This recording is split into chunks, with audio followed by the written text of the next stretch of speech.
Caríssimos, então vamos proceder ao curso, né? Hoje vamos concentrar, grosso modo aí, em tempos temporais, na primeira metade do século XX, cujo tema que eu dividi nas apresentações slides vai se dar em torno do nacionalismo na Ásia, né? Então a gente percebe que haverá uma série de desafios para o estabelecimento de regimes que vão não somente configurar internamente as suas estruturas nacionais, e isso vai ter uma série de desafios também de como estruturar politicamente o próprio processo de independência desses países. Veremos que no leste asiático algumas regiões sofreram uma intervenção maior, mais direta do Japão, e outras que vão gradativamente desgarrar-se de administrações coloniais europeias, né? Então temos aí dois dados. Um aspecto do Japão, em que desde a era Meiji e o processo de industrialização forte no final do século XIX e com as reformas da era Meiji, você tem aí já uma espécie de expansionismo maior ali no leste asiático. A gente viu isso na aula passada, em que já em 1895 já tinha avançado ao longo das cadeias ao sul de Ryukyu e depois atingindo até a Taiwan, né? Então vamos proceder aos slides, né? Temos aqui já uma figura aqui que eu botei para vocês do exército japonês, já no período imperial, avançando sobre tropas aí e rebeldes anti-japoneses, né? Retratando um pouco do clima japonês interno de expansionismo e de ultranacionalismo, né? Mas antes disso, eu gostaria de ir um pouco mais a oeste e enfocar mais a questão do Império Britânico. Eu trouxe aí um mapa retratar vocês o que talvez tenha sido o auge do Império Britânico em volta de 1905, né? Além da América do Norte, na região da Oceania, do corredor mais oriental da África, temos aí a região principal, que é a região do sul da Ásia, que se fala, ou região do subcontinente indiano. Ali era a principal colônia do Império Britânico, né? E era nessa época que você tinha toda uma estratégia de como preservar uma administração na região britânica, da Índia britânica, né? Mesmo porque a Índia ela era extremamente diversificada em termos culturais, religiosos e políticos.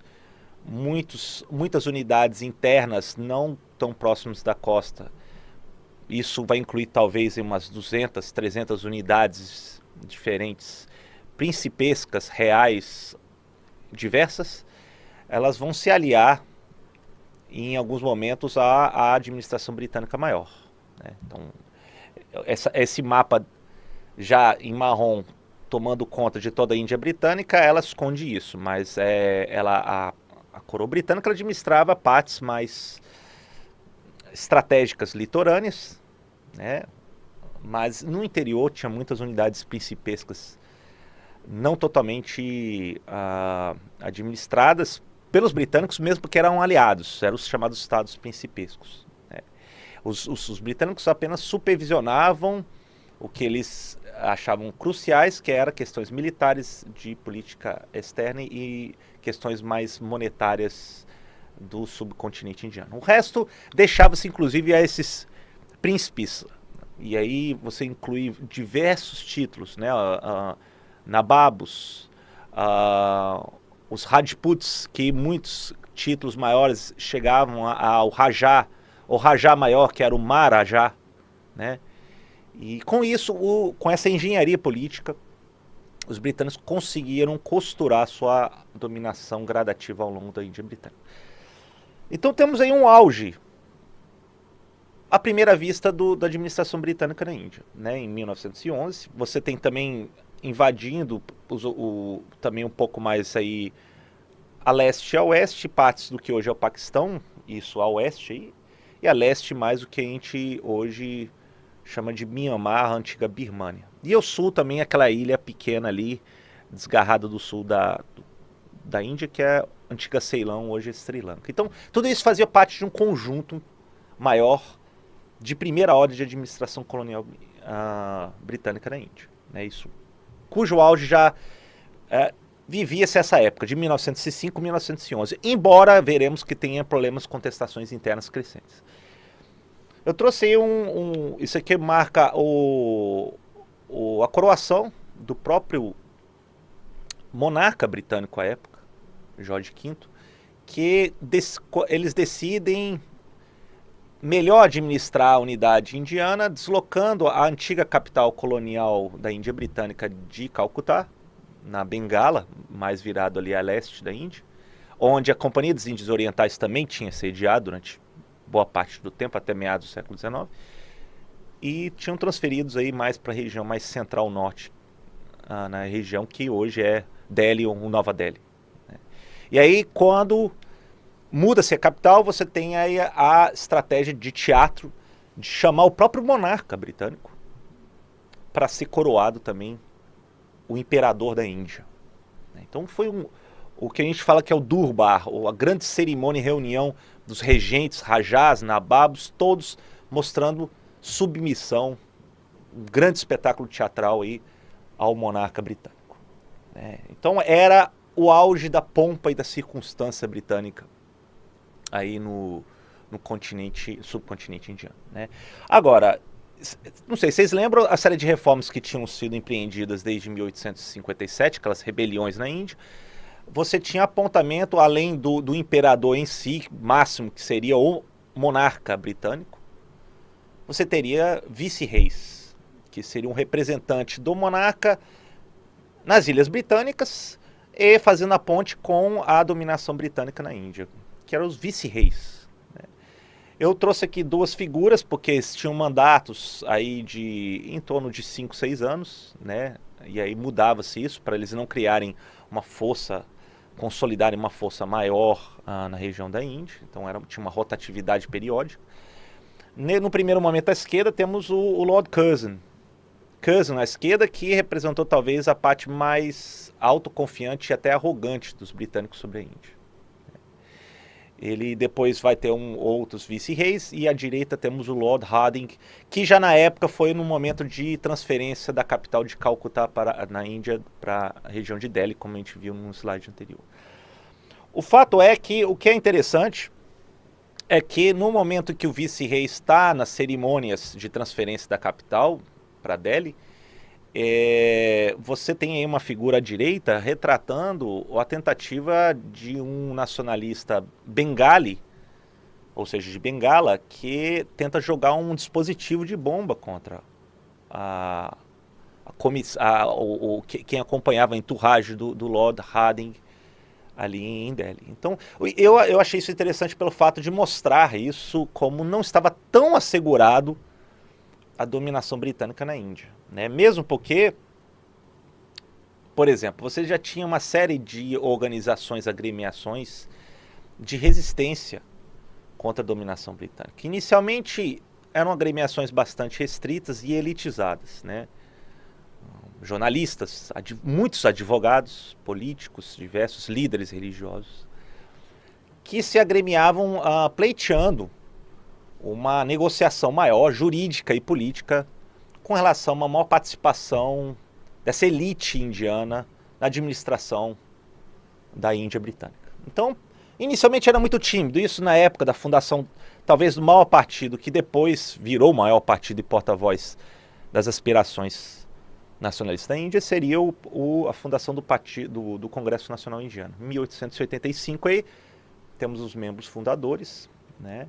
Em que vai reunir uma pletora de vozes, inclusive tão grande que vão naturalmente serem discordantes entre si. Você tem aqueles que são hindus extremamente radicais, que querem implementar ao longo do tempo um Estado hindu na Índia, né? Existem aqueles seculares que querem uma certa independência com relação à Grã-Bretanha, mas implementar uma espécie de república laica, né? Entre eles um dos membros fundadores, Motilal Nehru, cujo filho vai ser o primeiro presidente, primeiro-ministro da Índia depois da independência em 47, né? O Jawaharlal Nehru.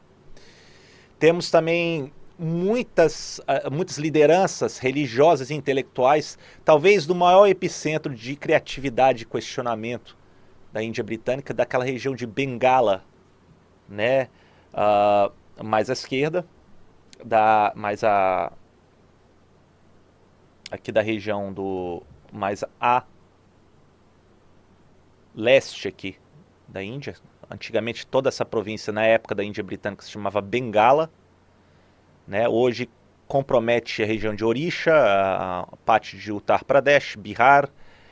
Hoje Bangladesh é um país independente e partes aqui de Assam, Nagalândia, etc. Então era uma imensa região e era aqui onde foi investido pesadamente a administração colonial britânica, o que gerou também escolas, universidades, a imprensa, que alimentou também uma espécie de renascimento bengali.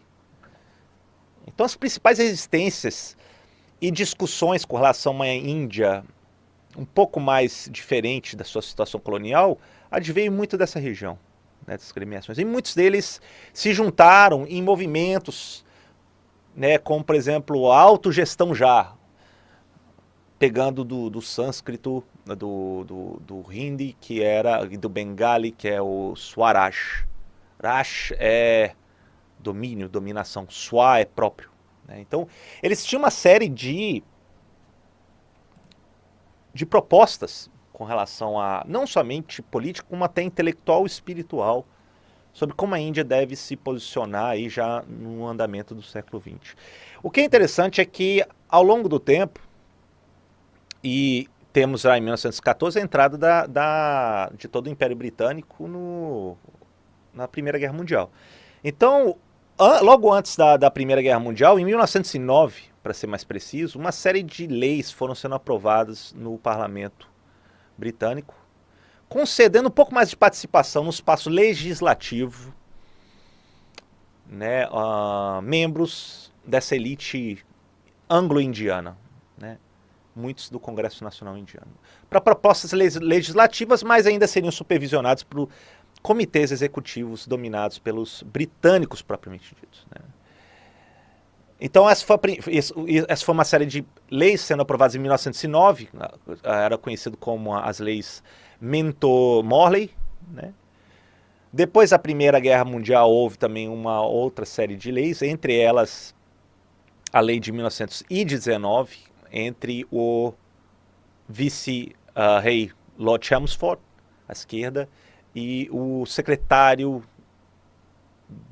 da Índia, ou seja, um pouco associado à questão do Chelmsford, que vai ser o Edwin Montagu. E eles concedem não somente espaço legislativo, como tinha sido proposto na lei de 1909, como também uma participação no comitê executivo, composto por 7 membros, sendo que 3 deveriam ser indianos. E aí eles cuidariam de aspectos da educação, questões agrárias e também questões aí mais ligados à educação. Não eram setores estratégicos considerados na coroa britânica, mas houve uma gradual abertura com relação à maior participação da elite indiana, e boa parte vindo do Congresso Nacional Indiano, na administração indiana. Então vinha aí a passos lentos, mas vinha um processo de reforma sendo feito. É claro que muitos viram isso como extremamente insatisfeitos, né? Perceberam que era uma maneira de protelar na dominação e negociar com isso uma participação maior dos indianos até nos esforços de guerra, né, etc. Né? Um desses que vão aparecer na elite indiana vai ser um jovem advogado que tinha já atuado 20 anos quase no que era a União Sul-Africana, hoje África do Sul, né, na costa leste da atual África do Sul.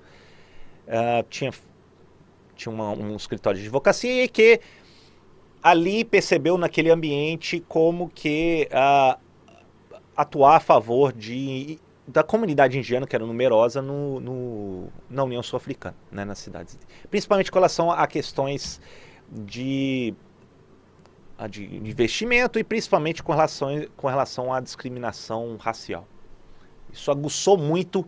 Ele, um brilhante advogado, estudou as melhores escolas e associações que fazia parte na Grã-Bretanha, né, vinha da região de Gujarat, ali sinalizado no mapa à esquerda, essa região. Uma região bastante cosmopolita, rica da Índia, muito aberto ao contato e comércio internacional. E Gandhi, retratado aí talvez melhor aí no meio, ele inicialmente ele vai buscar então explorar as contradições jurídicas que ele dominava muito bem das leis britânicas, em aspectos civis, inclusive com relação à discriminação racial. Então, a partir salvo engano, em 1915, ele decide abandonar o seu escritório na África do Sul, decide tentar a sua sorte em Mumbai, antiga Bombaim, e com isso começa a se juntar à filosofia de tentar maior emancipação política dentro do Congresso Nacional Indiano, no qual ele se torna membro. Né?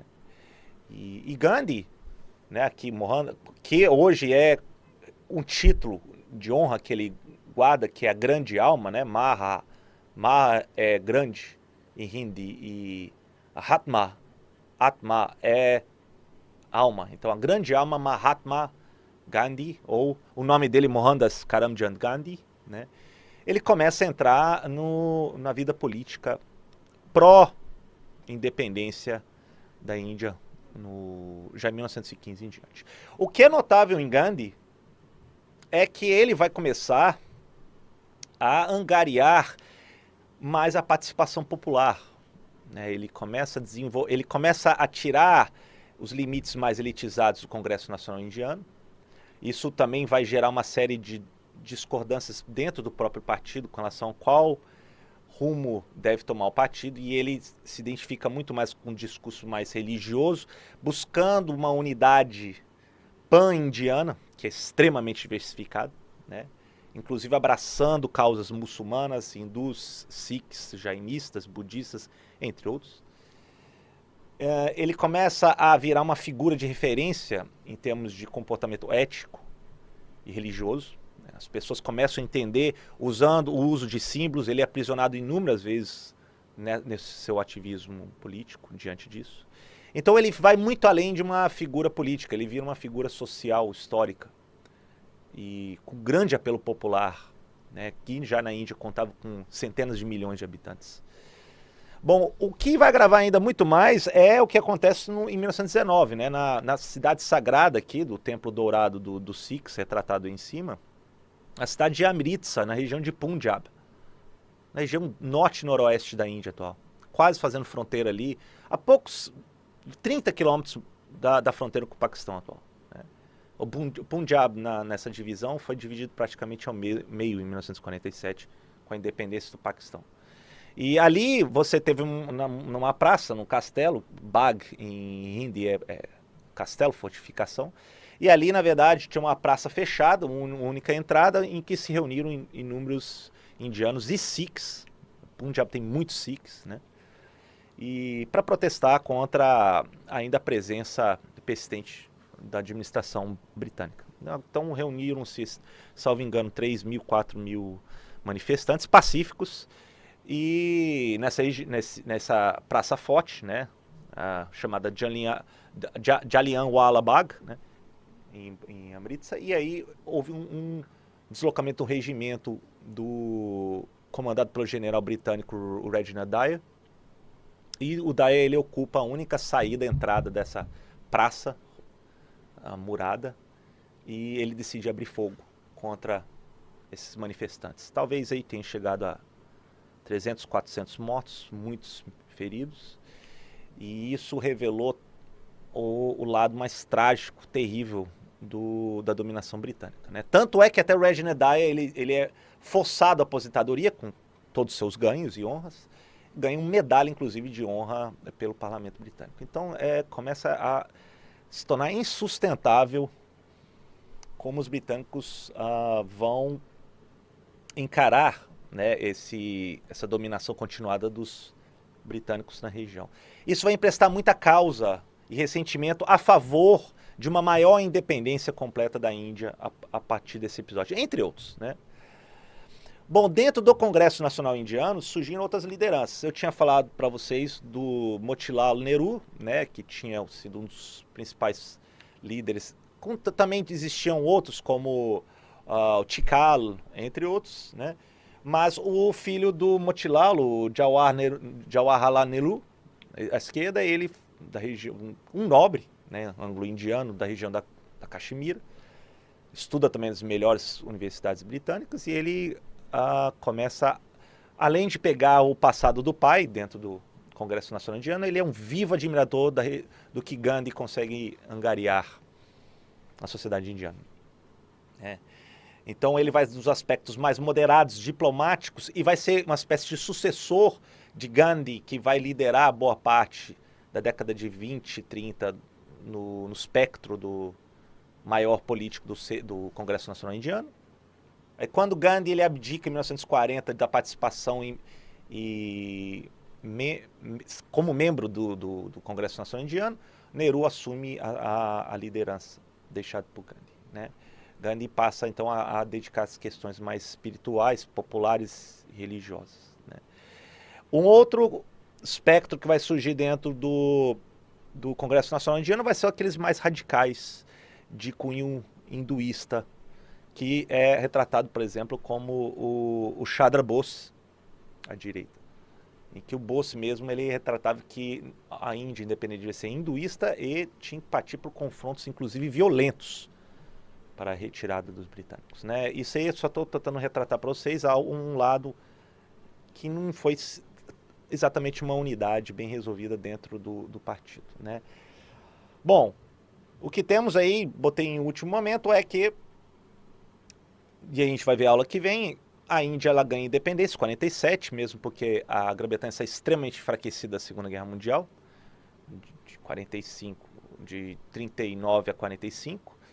Em 45 em diante, já as lideranças indianas, Congresso Nacional Indiano, muçulmanos que tem um partido completamente à parte, liderados por Muhammad Ali Jinnah, reivindica uma nação própria, ou ao menos garantias sustentadas contra a minoria expressiva muçulmana em terras indianas, e aí não conseguem negociar muito bem como vai ser uma Índia pós-independência com relação às grande minoria muçulmana na Índia, né? A gente vai ver isso aula que vem com um pouco mais de clareza, mas o fato é que haverá uma chamada partição entre o Paquistão desgarrando-se a oeste, junto com a região parte da Bengala, que vai virar Paquistão Oriental. Então temos o Paquistão dividido em duas partes, inicialmente, após 47, e a Índia independente. Logo depois da Índia independente, o Nehru ele vai ser o primeiro líder da Índia independente, e Gandhi ainda permanece seu ativismo social popular até ele ser, em Delhi, assassinado por um radical hinduísta que não concordava com a maneira que ele andava negociando com outras minorias não hinduístas, né? E aí temos aí o retrato do seu cortejo fúnebre, reunindo um número incontável de pessoas, mostrando aí a grande liderança, a visibilidade que Gandhi tinha no mundo indiano e muito além, né? E ele vai inspirar, inclusive, muitos outros líderes no mundo no século XX, como o Nelson Mandela, um vivo admirador, né? A ativista hoje birmanesa Aung San Suu Kyi, que hoje integra o governo de Myanmar, entre outros, né? Suas ideias de participação popular, de não violência, que ele chamava a ahimsa, que ele identificava que todos nós temos uma substância divina em cada um de nós, inclusive os animais, e que não fazia o menor sentido você, participando da mesma substância divina, agredir um ao outro. Você está agredindo a si mesmo quando agride o outro. Então nisso, ele, além dele ser vegetariano, entre outros, então ele conseguiu traduzir essas questões espirituais para um melhor entendimento popular da Índia. Então sem dúvida o pai espiritual da Índia moderna, né? Bom, vamos deixar a Índia por aqui e vamos nos concentrar no Japão, que depois da era Meiji, atravessando um período notável de desenvolvimento industrial, de reformas democráticas, embora com pequena participação da franquia de voto no seu sistema político constitucional no final do século XIX, você tem aí já um elemento de expansionismo já acontecendo no final do século XIX para o XX, sobre as ilhas Ryukyu, também a ilha de Taiwan. Em 1910 já tinha uma presença assegurada na Península Coreana, como um protetorado. Já visava para o norte, além do rio Yalu, nas terras já hoje da China, mas que se chamava Manchúria. E em 1912 acontece um fato marcante, que é a morte do imperador Meiji, o Mutsuhito. O seu herdeiro vai ser o Yoshihito, né, o imperador Taisho, que foi intitulado o título que foi dado a ele. E o Taisho, ele vai se revelar como um imperador de saúde frágil, né? Ele, inclusive, especula-se qual o problema de saúde que ele teve. O fato é que ele não se revelou como uma figura de inspiração no cenário político japonês de 1912 até sua morte em 1926, né? Ou seja, é um período de fragilidade que o Japão atravessa, apesar de sua significativa industrialização e inspiração para maior expansionismo no leste asiático. Uma série de reformas nessa época vão se dar desde o final do século XIX para a primeira metade do século XX, que vai ser uma espécie de instituir um culto, uma religião oficial a ser ensinado em todas as escolas por gerações no Japão. Isso vai incluir então a instituição do Shintoísmo, uma religião que prega o extremo nacionalismo único da nação-raça japonesa sobre as outras no mundo, inclusive em boa parte sobre os outros asiáticos, em que isso era ensinado, uma série de que eles chamavam do rescrito imperial sobre educação, ensinado em todas as escolas desde o ensino básico para todos os japoneses, obrigatória a leitura disso, de que entendia que a família real, a família imperial japonesa, era descendente das divindades shintoístas, entre elas remetia ultimamente a deusa Amaterasu. E também um dos descendentes da deusa Amaterasu, à direita é tratado, é a espécie de divindade guerreira aí, o Janu. Janu, que ali depois vão tentar traçar a sua descendência até o imperador Nimue no século VIII depois de Cristo. E esse rei Nimue, no século VIII depois de Cristo, já existiu historicamente, então não é uma figura lendária como é retratado aqui. E ele vai ser o antecessor distante da toda a família imperial japonesa. Então a família imperial japonesa está tentando se legitimar em termos divinos. Talvez aí seja, sem dúvida, a família monárquica mais longeva na história, né, nesse sentido, né? O fato é que isso vai começar a se traduzir num extremo nacionalismo, uma extrema excepcionalidade na nação japonesa diante das outras, né? Isso ensinado como ideologia oficial em todas as escolas e instâncias na sociedade japonesa desde o final do século XIX até o século XX. Então, o culto de Taisho já era enorme, assim como de Meiji, né, da família imperial. Depois da morte de Taisho, Yoshihito, né, você tem então a ascensão do seu filho mais velho.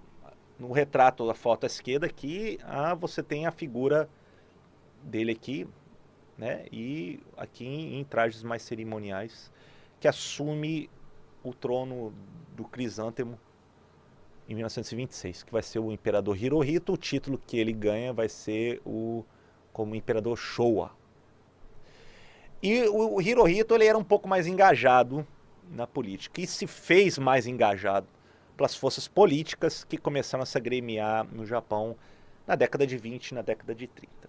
E isso é fundamental para a gente entendermos, então, primeiro o aspecto divino e simbólico que a família imperial japonesa tem aos olhos dos japoneses. Uma cultura, uma ideologia de culto, de unicidade da nação japonesa, muito em termos até de superioridade sobre relação às outras a nações asiáticas, sobre os japoneses, sobre os coreanos, chineses, entre outros. Então temos a ascensão do imperador Showa em 1926, né? Vai guardar esse título até 47, mas a morte dele vai se dar e ele vai continuar como uma figura imperial muito mais simbólico depois de 47, até a sua morte em 1989. Né? Mas enfim. Bom, o outro lado da política japonesa é as próprias lideranças governamentais no parlamento. Temos partidos constitucionais, partidos democráticos, partidos liberais, partidos militaristas, partidos até socialistas que começam a lutar no espaço por assentos parlamentares, na dieta japonesa. E aí o partido que tem maior número de membros, ele consegue colocar, como é o jogo parlamentar, como líder de governo. Então temos aí a figura de dois primeiros ministros que vão ser, inclusive, vai revelar a extrema fragilidade política parlamentar japonesa já na década de 30, início da década de 30. Né? Temos o Hamaguchi, o senhor Osashi, né? Hamaguchi aqui à esquerda, que ele era primeiro-ministro e ele vai ser assassinado por militaristas e também pessoas ligadas às Forças Armadas japonesas que queriam uma ação mais enérgica do Japão na região ali da Manchúria, em que o Hamaguchi não concordava, porque ele queria seguir mais o que a sociedade internacional propunha com relação ao Japão na Manchúria. Então ele é assassinado. Alguns anos depois você percebe que já o outro primeiro-ministro aqui, o Tsuyoshi, o senhor Inukai, né, à direita, ele também vai sofrer um atentado de militares e aliados dos militares. E esses militares e aliados vão começando a ganhar cada vez mais força na liderança parlamentar, no cenário político, melhor dizendo, japonês, a partir de 1931, 32 em diante. Entre eles existe o plano de que não deveria ser contestado, a partir da Península Coreana e das ilhas japonesas, a ocupação direta e administração direta da região da Manchúria, aqui na região nordeste da China. É uma região interessante porque é uma região de fertilidade dos campos, para o plantio de trigo, quando não está extremamente gelado. Minas de carvão de ferro em abundância, o que vai propiciar a instalação de indústrias com forte investimento do governo imperial japonês a partir do momento que ela começa a ocupar diretamente a região da Manchúria.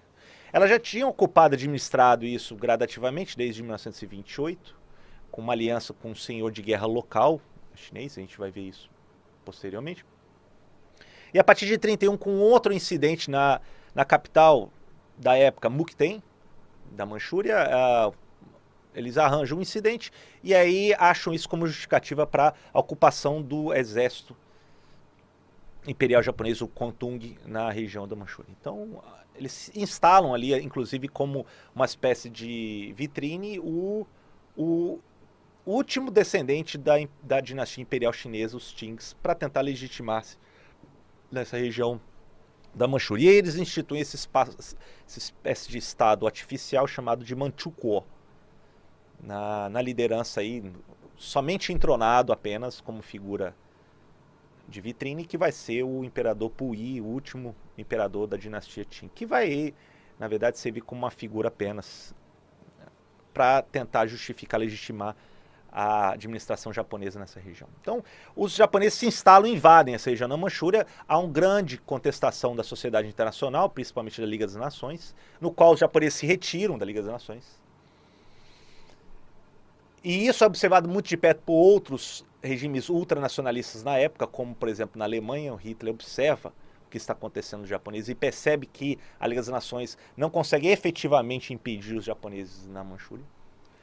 Então os japoneses ganham um grande quintal de recursos, no qual tinha sérias limitações de acesso a alguns recursos naturais e energéticos para implementar a sua maior industrialização e desenvolvimento. Então a Manchúria se insere nesse momento. Claro que isso vai provocar e provar que a China está extremamente fragilizada e desunida diante dessa agressão de ocupação da região manchuriana, que pertencia historicamente não somente como berço da dinastia Qing anterior, como também fazia parte da administração do território chinês propriamente dito, né? Então, temos uma campanha aqui, como por exemplo, peguei um retrato aqui já muito propagado nas escolas da sociedade japonesa da época, tentando mostrar o lado mais benevolente da intervenção japonesa na Manchúria, tentando fazer uma espécie de co-prosperidade com outras nações asiáticas, sob supervisão dos japoneses, a expulsar os agressores europeus, etc. Como se eles também não fossem também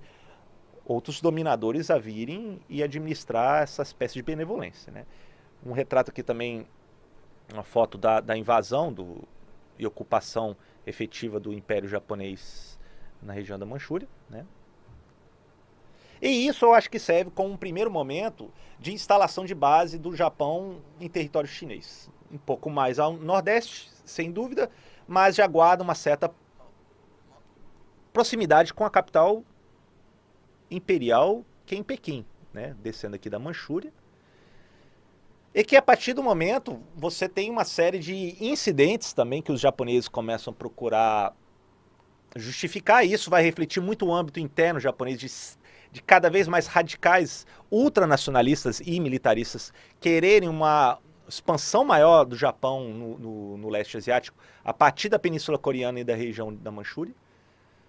E que eles começam a movimentar tropas para proximidades, inclusive, de Pequim. Então, já há um incidente, como conhecido incidente da ponte Marco Polo, na periferia de Pequim, atual, em que tropas japonesas estavam estacionadas e eles acharam um incidente que algumas tropas chinesas que estavam nas proximidades alegam que tenham levado um tiro, um soldado japonês desapareceu, eles vão atrás de tentar achar quem foi o agressor, e isso vai catalisar uma série de desentendimentos políticos que vai começar a desandar para um avanço das tropas imperiais japonesas da Manchúria em cima da capital chinesa em Pequim aqui, antiga capital imperial chinesa dos Qings, Pequim nessa região de Hebei, no nordeste ainda da China. Então, isso vai dar andamento a uma série de outras ocupações.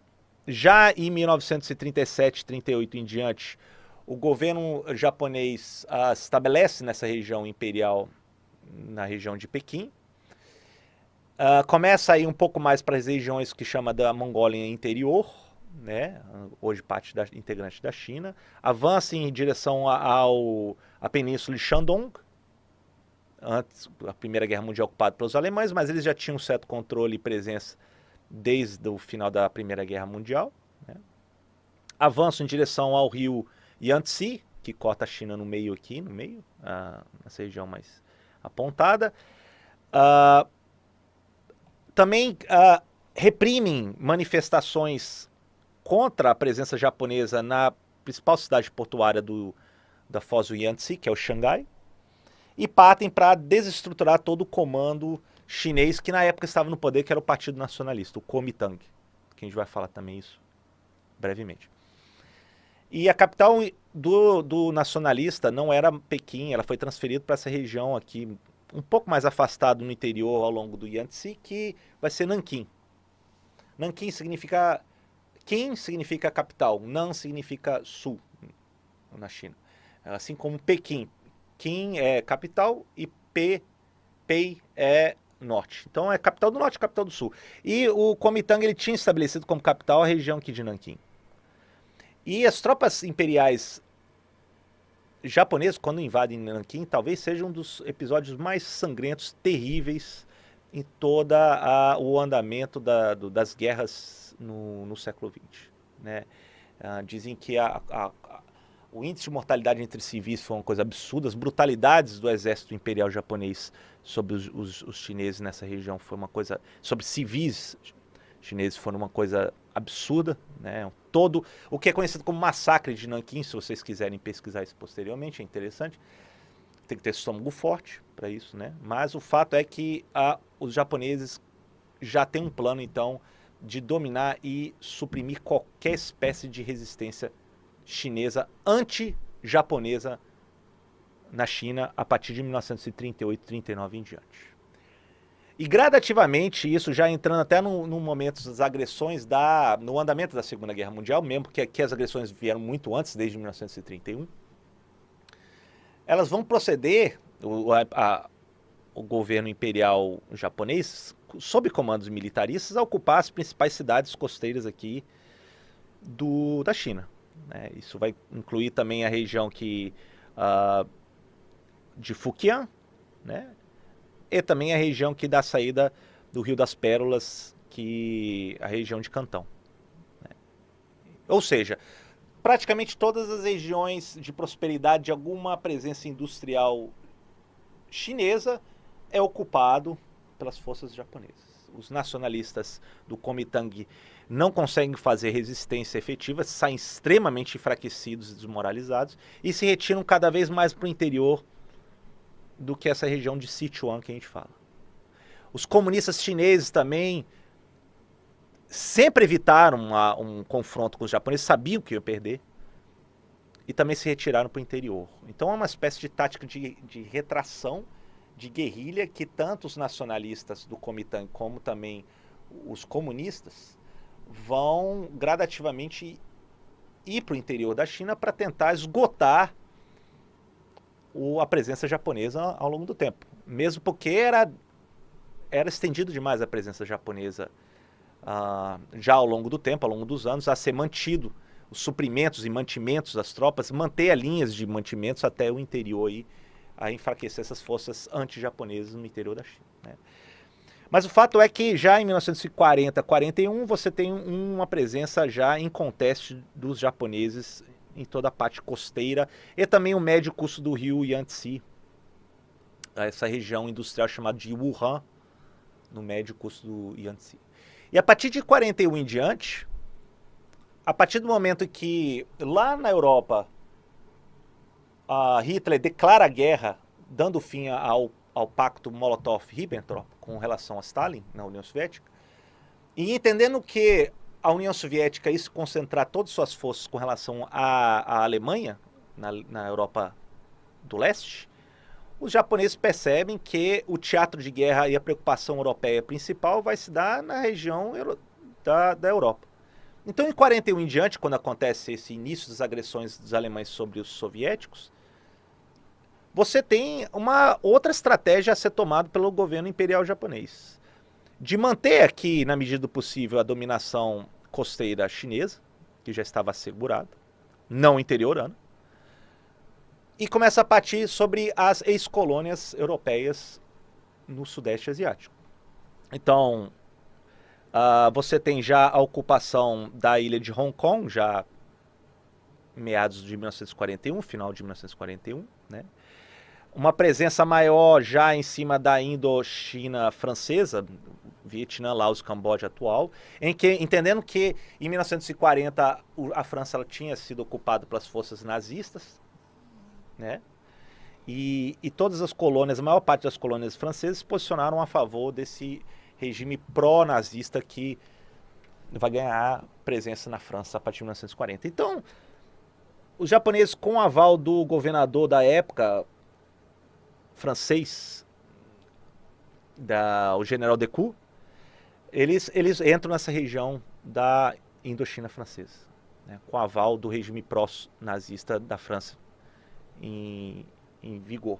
Procedem para a Tailândia, o antigo reino Sião, que tinha se posicionado de maneira neutra, entendendo que não poderia fazer nunca uma resistência maior, mais efetiva contra a superioridade das forças japonesas imperiais, e garante uma passagem para eles invadirem a região da Malásia britânica aqui mais ao sul da península. Também eles tinham partido para cima da Birmânia, ex-colônia britânica, que já estava sendo invadido. Aqueles também passam a ocupar e tinham planos futuros, quiçá, de tentar planejar uma maior ofensiva em cima da Índia britânica propriamente dita. Aqui, né? Mas o fato é que eles se concentram mais no setor sul, invadem terras da Malásia britânica, aqui, e chegam inclusive aqui mais ao extremo sul da península Malaia, que é Singapura, que é a maior base naval britânica fora das ilhas britânicas na época. Então isso foi uma extrema humilhação para as forças imperiais britânicas, que já estavam sucumbindo em muitos graves problemas com relação à Europa nessa época. Em 42, então, os japoneses invadem com muita facilidade essa base naval em Singapura britânica. Então, e a partir daí ela vai mais para o sul e começa a invadir o que antes era as Índias Orientais holandesas, né? Chegando inclusive ao que ela mais prezava, que era a ilha de Java, hoje parte da Indonésia, em que tem ricos recursos de petróleo, de borracha, assim como o estanho que tinha bastante presente nas minas aqui na Malásia britânica, garantindo o suprimento da sua mobilidade militar, da sua indústria militar, né? Para garantir a maior agressão em regiões do Sudeste Asiático. Também procede nessa mesma época a ocupar as Filipinas, que já era administrado como parte de uma espécie de colônia norte-americana. O que já vai começar a gerar uma série de descontentamento do governo americano, que até então tinha se posicionado de maneira bastante neutra, ou não beligerante na Segunda Guerra Mundial. O fato é que o que vai ocasionar a entrada do governo dos Estados Unidos na Segunda Guerra Mundial, propriamente dito, vai ser justamente um ataque surpresa dos japoneses numa maior base naval dos Estados Unidos no Pacífico, que vai ser na ilha, uma região do Havaí, que é a base naval de Pearl Harbor, já em dezembro de 1941.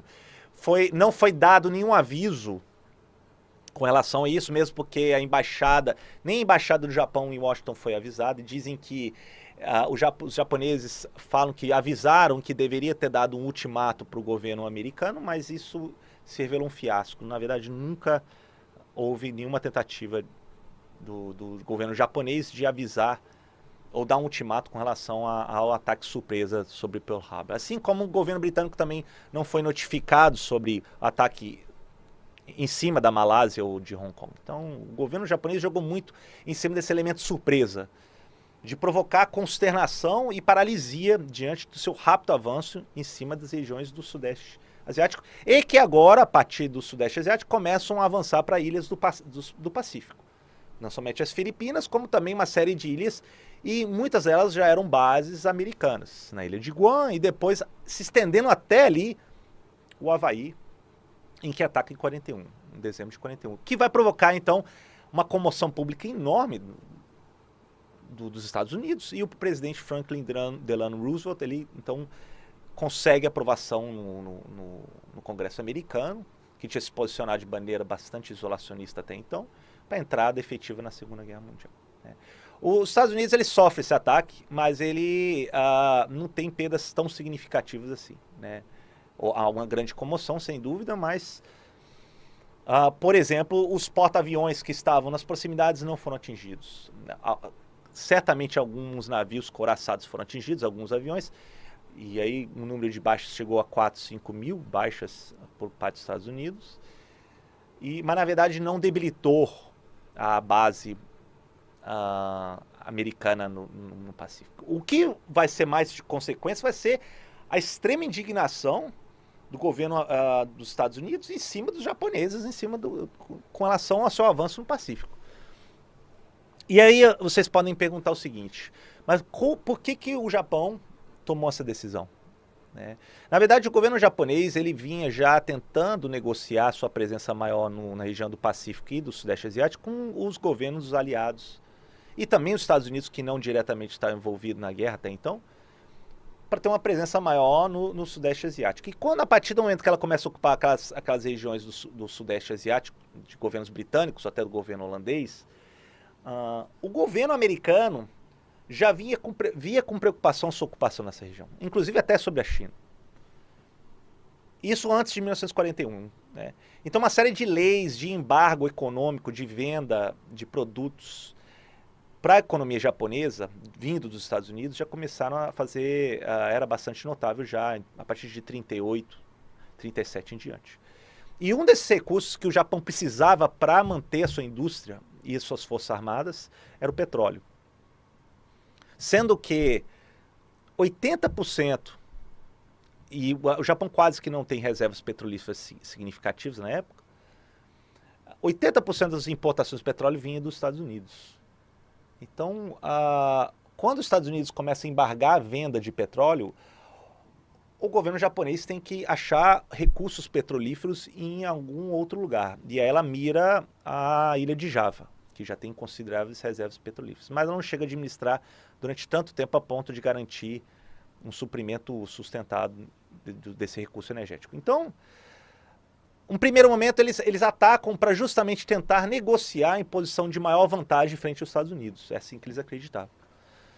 Fizeram o uso máximo da surpresa, tanto é que houve um enorme avanço no Sudeste Asiático, quase sem nenhuma resistência dos aliados no Sudeste Asiático, até o momento que ela chega e ataca o Pearl Harbor em 41.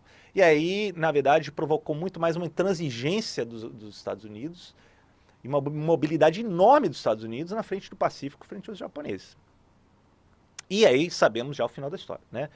Como a contraofensiva americana vai se dar em bases gradativas.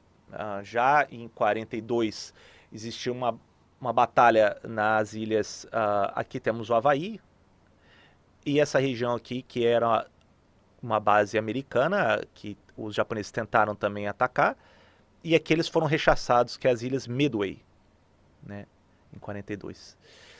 Já no mesmo ano também, vindos aqui de algumas ilhas do Pacífico Sul e das Ilhas Salomão, a esquadra norte-americana vai começar a atacar, principalmente com submarinos, toda a presença japonesa aqui no norte da ilha da Nova Guiné, hoje Papua Nova Guiné em parte, né?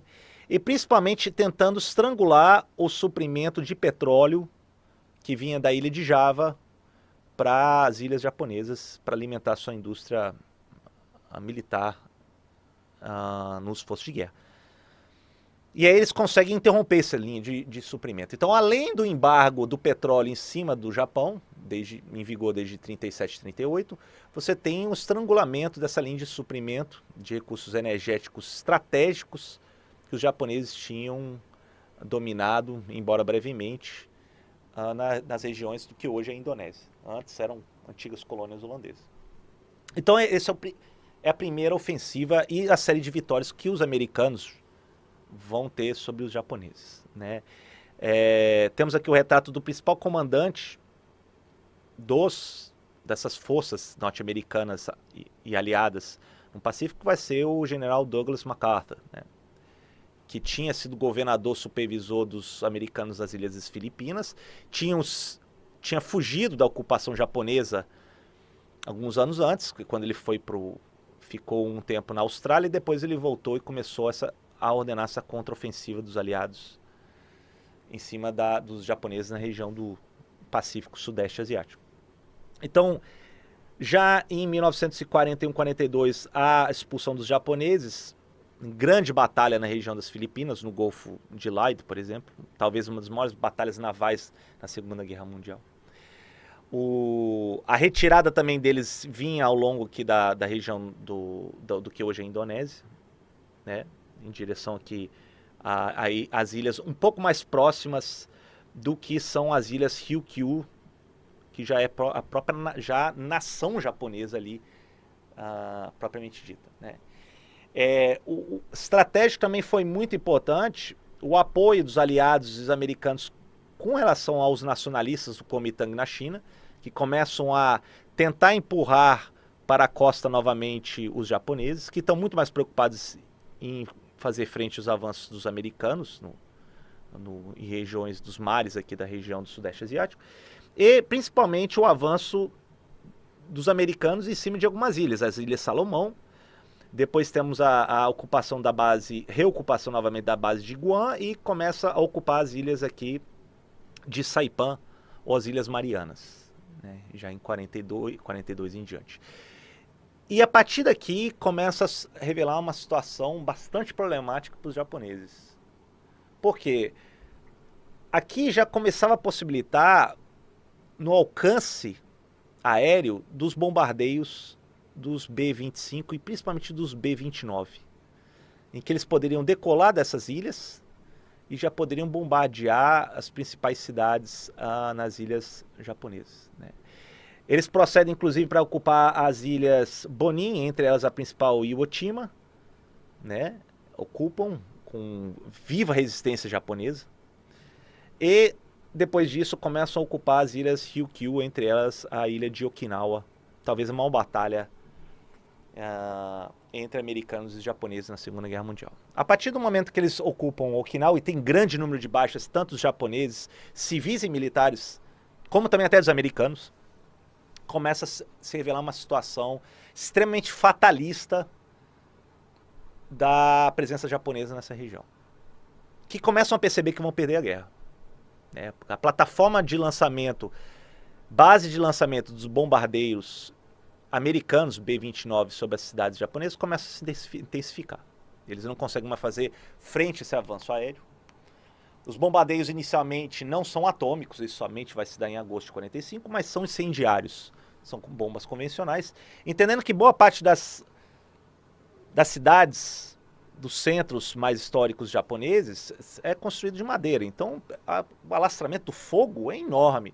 Tóquio mesmo tem mais, ao longo dos bombardeios incendiários, ao longo do tempo, 100 mil pessoas morrem em Tóquio com essas bombas incendiárias, né?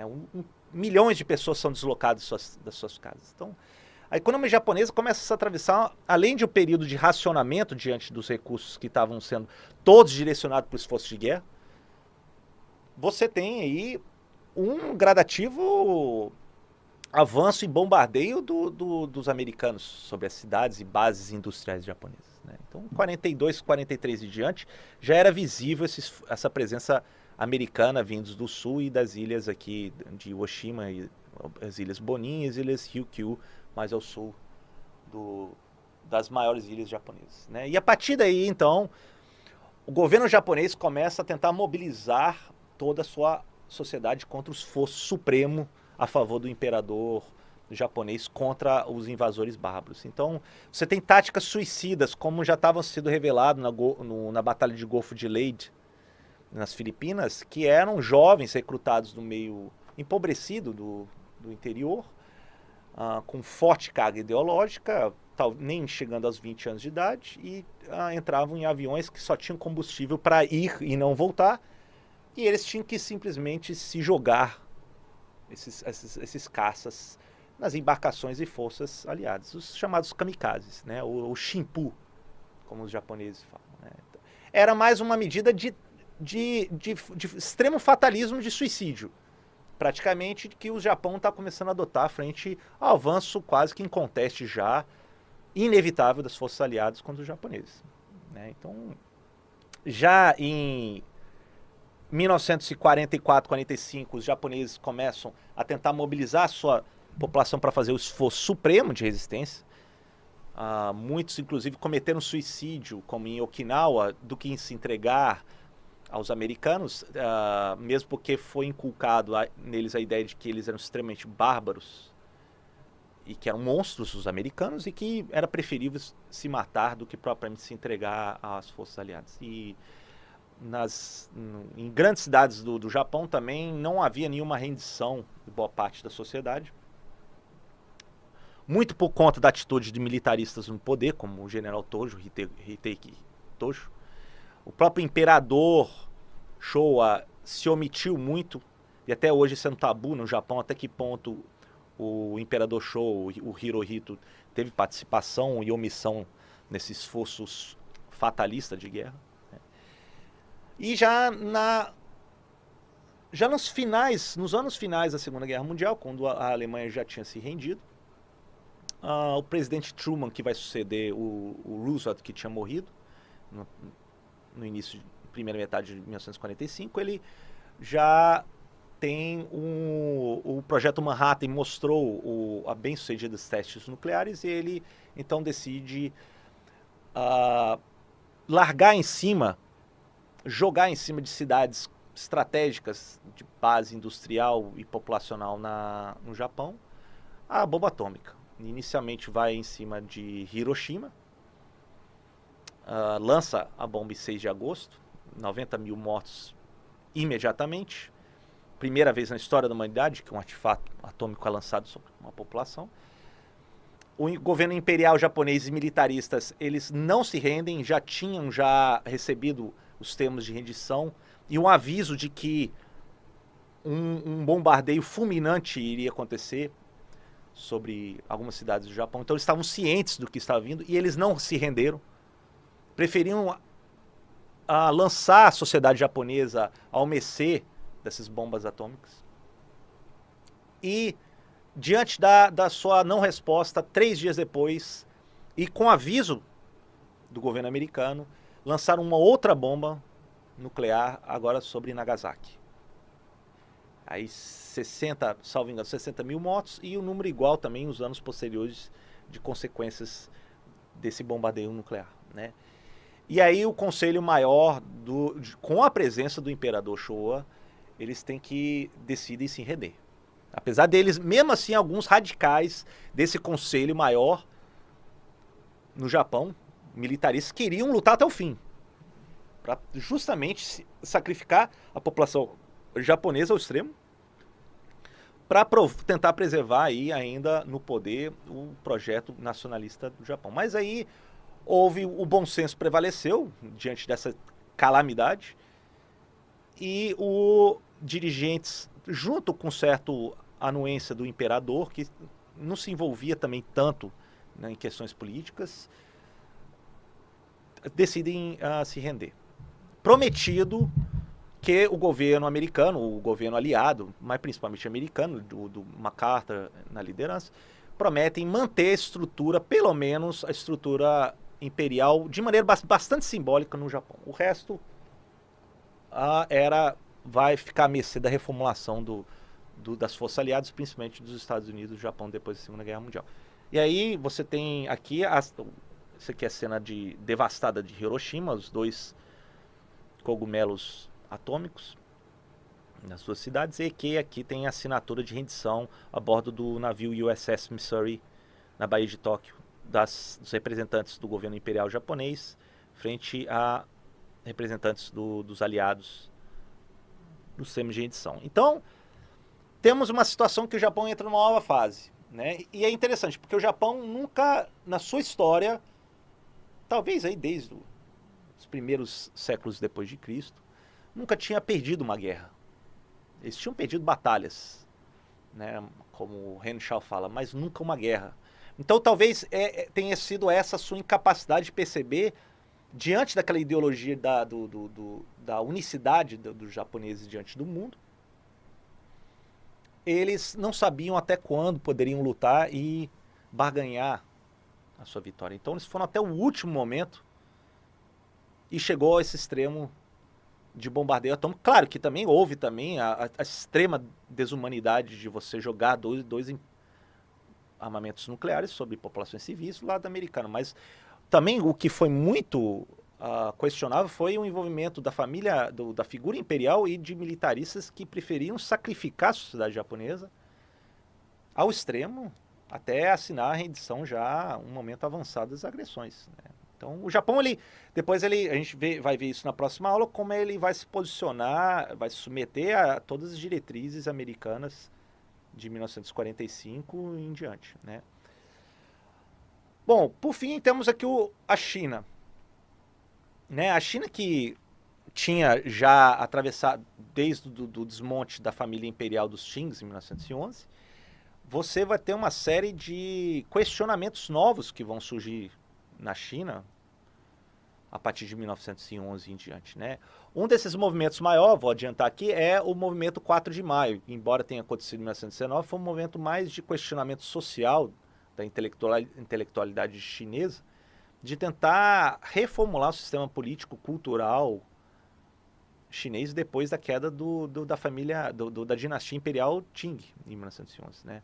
Mas o fato é que era uma ebulição de ideias e de lealdades políticas que começam a tomar conta da China em 1911, ou seja, antes da Primeira Guerra Mundial. Né? Entendendo que o Japão já, logo depois da Primeira Guerra Mundial, já tinha situado suas demandas nas chamadas 21 demandas de maior controle e presença japonesa em terras no norte da China, que foi visto como muito humilhante pelo governo chinês à época. Né? É uma série de revoltas com relação a essa humilhação e também tentando configurar um novo sistema político chinês. Alguns eram mais monarquistas, outros eram comunistas, né? Entendendo que já em 1917 houve uma grande inspiração vindos da Rússia. Você tinha republicanos, entre outros, anarquistas, entre outros. Um desses eventos principais vai se dar na cidade nesse conjunto de cidades aqui, que é em Wuhan, no médio curso do rio Yangtze, né, que vai ter uma série de boicotes contra as indústrias locais, entre outros, para tentar ganhar uma nova fase republicana nacionalista na China. Então a China tinha entrado em colapso imperial e não sabia qual era o futuro político nacional da China ainda, em 1911. Né? Entre as figuras que estavam inspirando uma nova China pós-imperial, você tem a figura à esquerda aqui do Dr. Sun Yat-sen, que estudou muito tempo fora, medicina, principalmente até no Havaí, teve inicialmente muita inspiração do como o Japão tinha se modernizado e se reformado, desde a era Meiji.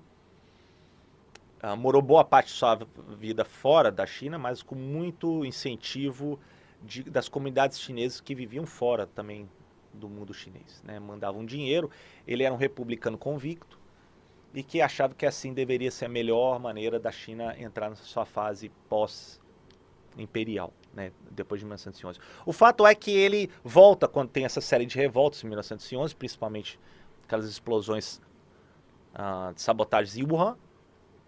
Ele ocupa brevemente a liderança de uma China republicana, mas quem efetivamente ocupa é a liderança dos que tem a maior aliança, lealdade de militares de boa parte da China, que vai ser o general Yuan Shikai, aqui é retratado, né, em que ele vai assumir então o posto de primeiro presidente republicano da China depois da sua longuíssima história imperial na China. Né? Tanto é que ele vai tentar inclusive se proclamar como imperador no final de sua vida. Ele vai morrer em 1916, mas aí ele já está não conta tanto com as lealdades que contava no início de tropas militares na China. Entendendo que a China estava extremamente desunida, tá?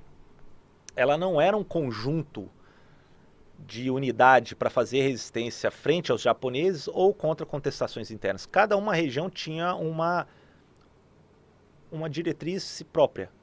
Entre elas você tem aqui do sul, a região de Cantão, a região aqui de Xangai, com posicionamentos completamente diferentes um com relação ao outro, e que distava muito do que era mais defendido, mais conservador na região aqui de Pequim, que era a antiga região imperial. Né? Então eram forças que embatiam entre si. Era o período até 1926 de grande questionamento de como a China deveria se reformular. O movimento 4 de maio de 1919 ele é um dos momentos mais inspiradores com relação a isso, né? E que somente em 1928, diante dessa desunião nacional maior, embora em fase republicana, e aí até o Dr. Sun Yat-sen vai ocupar o poder novamente depois da saída do Yuan Shikai, e o Dr. Sun Yat-sen ele vai começando a fundar, junto com o apoio inclusive da União Soviética, no primeiro momento, a fundação de um partido nacionalista que depois vai ser conhecido como Kuomintang. Né? E o Kuomintang vai, além da questão partidária, você tem a questão também de que foi fundada uma academia militar, né, próximos de Cantão, no sul da China ali, em Whampoa. E essa academia militar, inicialmente com supervisão soviética, vai formar os principais altos oficiais do exército nacionalista, do Kuomintang.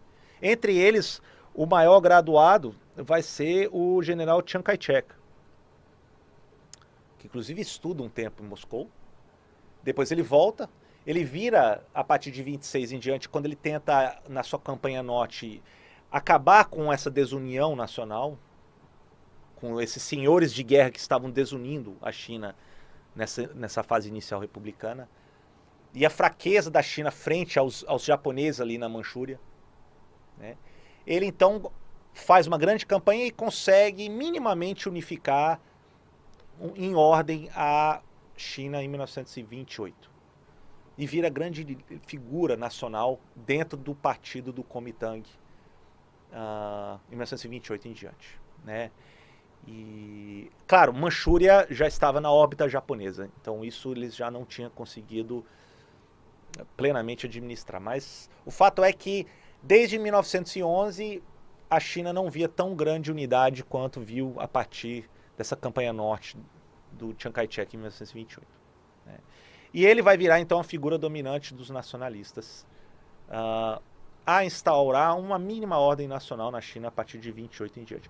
O fato é que, junto com a ascensão do Partido Nacionalista, também com apoio soviético, os soviéticos apoiavam tudo que era anti-japonês, depois na Segunda Guerra Mundial. Ele apoiava tanto o governo do Kuomintang, como também os comunistas, o PCC, o Partido Comunista Chinês, que tinha sido fundado em Xangai, na década de 20, né, com sindicatos muito fortes. Inclusive o Chiang Kai-shek, ele vai reprimir uma série de greves e revoltas desses sindicatos organizados pelo Partido Comunista Chinês em Xangai, em 1925, salvo engano. Há rusgas entre comunistas e nacionalistas, embora os dois contassem com apoio soviético do Stalin.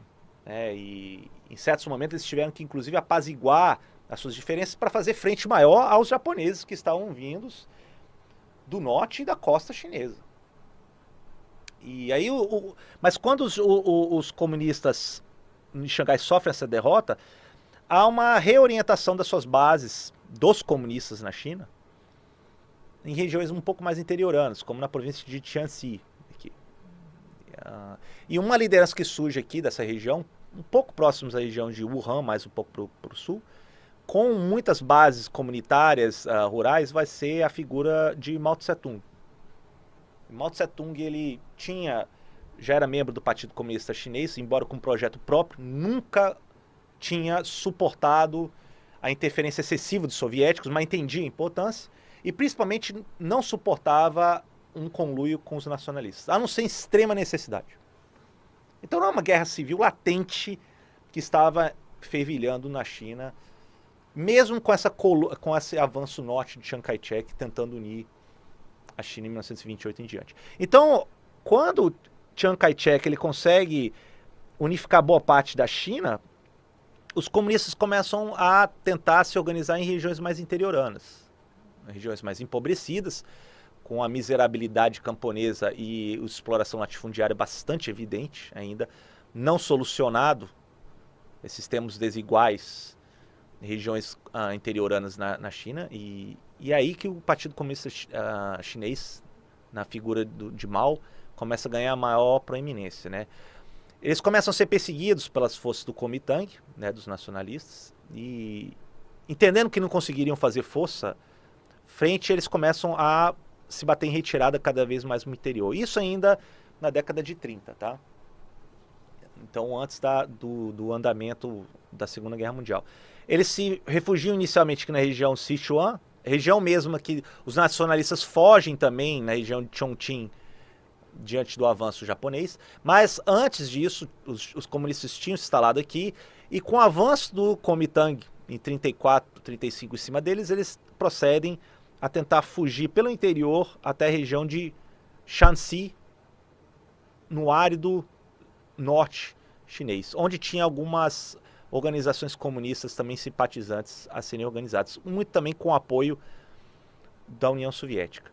Então você teve uma fuga ao longo talvez de 9.000 quilômetros, 370 dias, de uma coluna de comunistas fugindo do controle e repressão maior do Kuomintang. Muitos sucumbem nessa marcha em terreno inóspito, né, de frágil suprimento, e que eles heroicamente chegam na região de Yan'an, aqui, capital de Shanxi, e tentam se fortalecer pleiteando o maior apoio do governo da União Soviética, que novamente pedem para que eles se unam, esqueçam as diferenças, se unam com o Kuomintang para fazer maior resistência unificada contra os japoneses, já no final da década de 1930. Então, os comunistas ganham uma base assegurada no interior, o Kuomintang ele permanece no controle maior costeiro, e são eles os que primeiramente se envolvem nos embates frente aos japoneses já em 37 em diante, né? Bom, a situação toda, então, para já damos o encerramento da aula, é que os comunistas, no primeiro momento, esquecem as diferenças sobre forte intervenção de Stalin para fazer uma frente unida dos japoneses. Os comunistas eram ainda muito menos organizados em termos armados do que o Kuomintang. O Kuomintang ele sofre enormemente com os japoneses a partir de 37 em diante, tentam achar um refúgio e conseguem minimamente sobreviver em Sichuan. Os comunistas fogem de qualquer embate direto com os japoneses, percebem isso, Mao tem aguda percepção disso. Decide deixar o Kuomintang se esgotar frente aos japoneses, e a China sai extremamente desestruturada, desmoralizada no regime Kuomintang, depois, quando os japoneses se retiram num vácuo provocado pela intervenção americana em 45. Né? Em 45, o soviético Stalin ele ocupa a região da Manchúria, e quando ele pilha toda aquela base industrial japonesa na Manchúria, ele decide então chamar os comunistas chineses e falar: olha, ocupe aqui a Manchúria para vocês começarem a ter um projeto de expansão maior do norte da China em diante, e ocupar Pequim e depois, posteriormente, as grandes cidades chinesas, etc. Então, em 45 em diante, o Kuomintang já está extremamente fragilizado, extremamente impopular, porque era visto como grande responsável pela derrota e humilhação chinesa frente aos japoneses, até 1945. Tinha pego uma economia em frangalhos, uma inflação galpante, e os comunistas tinham sido vistos como os grandes heróis de resistência, porque se refugiaram, tinham se aninhado aí no interior da China, né? Então saíram praticamente ilesos nesse sentido.